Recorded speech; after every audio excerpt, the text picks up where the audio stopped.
Hello again, ganda ka-chika life! Kumusta po kayo mga ka-chika? Heto na naman po tayo para sa ating showbiz update.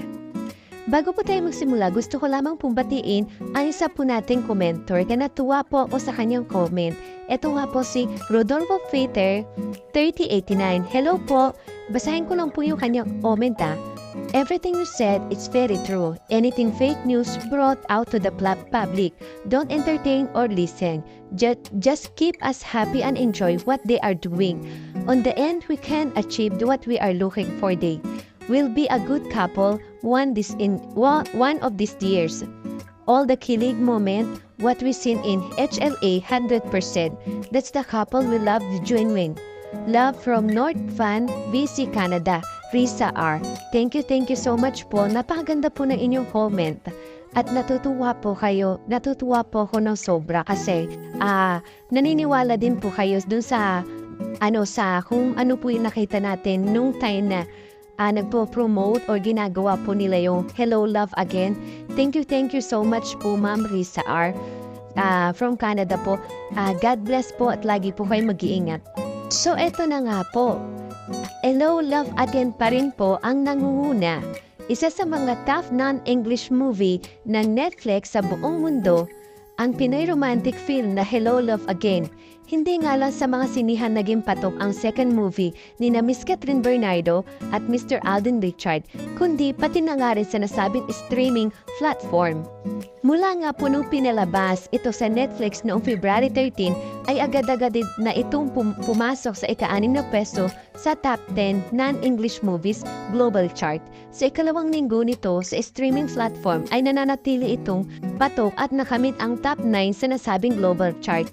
Kinabog nga ng Katin movie ang South Korean crime movie na Bogota, City of the Lost na pinagbibidahan ng isa sa pinakasikat na South Korean actor na si Song Joong-ki. As love ko rin po ito si Song Joong-ki kasi ang galing niyang artista din po Sobrang galing niya umarte na nakawapang hinayang lang din sa first wife niya. Pero erase na po natin yun. Nasabi ko lang, nabanggit ko lang po na ito nga pong si Sir Song Joong-ki is insta din po ito sa hinahangaan kong actor. Nakapasok nga din po ang Hello Love Again sa top 10 movies chart ng Netflix sa 4 na bansa, Bahrain, Qatar, United Arab Emirates at syempre dito sa Pilipinas, kung saan ito ang number 1 ng ilang linggo. Sa kasalukuyan, ito ay nasa top 8 movies ang ng Netflix Philippines. Dahil sa lakas ng cut din ay hindi nakakapagtaka kung mag-request ang Netflix Star Cinema at GMA Pictures para sa bagong pelikula ng Katden na maraming umaasa. Syempre, isa na po tayo dyan ng mga Katden fan, Katden family na umaasa na may darating pang ibang project na magkasama po itong Katden at hindi po tayo nawawala ng pag-asa. Ako pakiramdam ko po talaga. Ito kung hindi po this years or sa next year, may gagawin po silang movie na magkasama po sila. Sure po ako dun sa pakiramdam kong 100% na syempre, iniisip ko po posible naman po hindi sila pagbigyan muli ng GMA or ABS-CBN kasi ang laki ng kinita ng Hello Love Again Kaya mag-iisip na naman po sila ng bagong concept na pagbibidahan itong dalawa. Kasi nga po, malaking pera yung pinasok nilang dalawa Di ba gano'n naman po dito sa Pilipinas na hindi katulad sa for example, Korea, di ba? Ang Korea hindi po sila madalang silang magtambal kahit na pumatok po yung series na ginawa nila. Ilang taon siguro bago muli sila magkakatambal. Dito kasi sa atin, sa Pilipinas, marami na nga po nag-agree na ito sa Pilipinas nga po na kapag nakita nilang one day na sa isang movie o sa isang teleserye pumatok yung dalawang nagbida, bibigyan po ulit sila ng bagong project na magiging sa hindi nila napapansin na love team na nga po talaga sila. Totally na silang love team kasi nga alam na po ng ABS-CBN or GMA na nagustuhan nga sila ng mga tao. So, doon naman sila kikita. Kaya yun, parang lang po yan, parang sa mga news, di ba?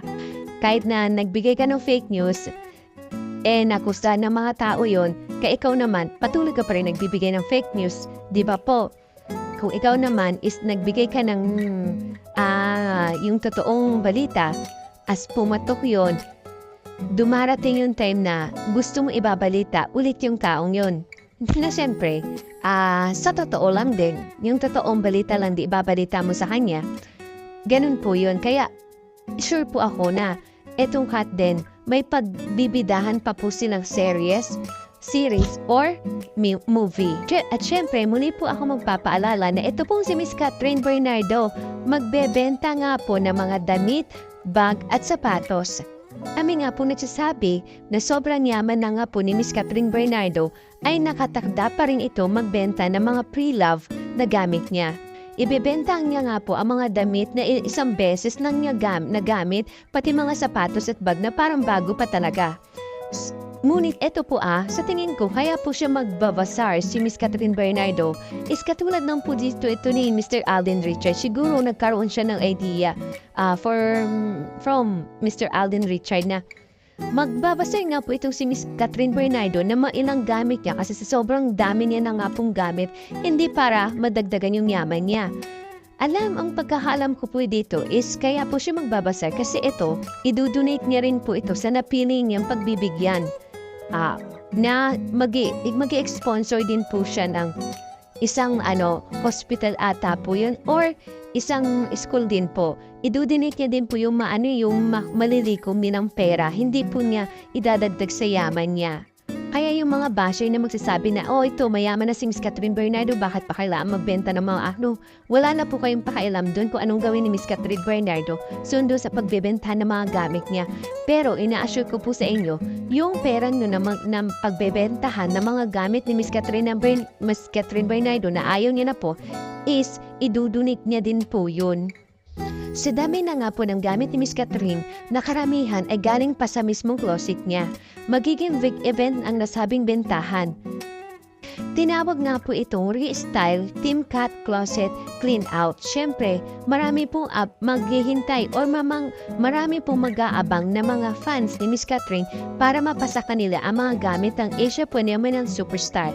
Ready na nga raw silang sumugod sa Avere Tower sa P. Tuason Boulevard sa Project 4 Quezon City sa darating na March 15 to 16, ilang araw bago ang 29th birthday ni Miss Catherine Bernardo.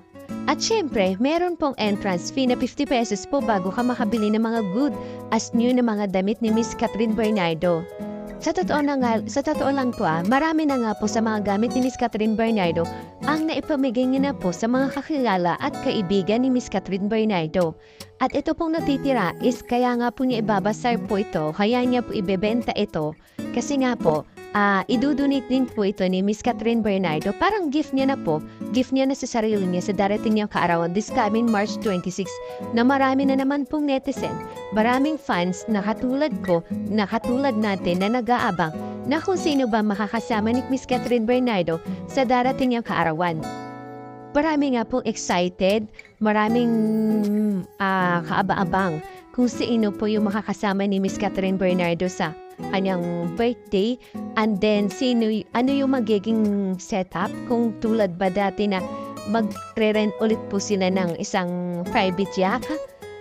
Kaya abang-abang lang po tayo kung ano yung magiging ganap sa magdarating na kaarawan ni Miss Catherine Bernardo. Pero bago po yan, syempre, eto darating po March 21 po Ito na po yung Bench Body Works. Namin na nga po umaasa na sabay po magrarampa itong si Miss Catherine Bernardo at Mr. Alden Richard sa Bench Body of Works. Thank you for watching. Kung nagustuhan niyo po ang video ito, subscribe na sa Starlight Showbiz YouTube channel and please don't forget to hit the bell button for our latest updates.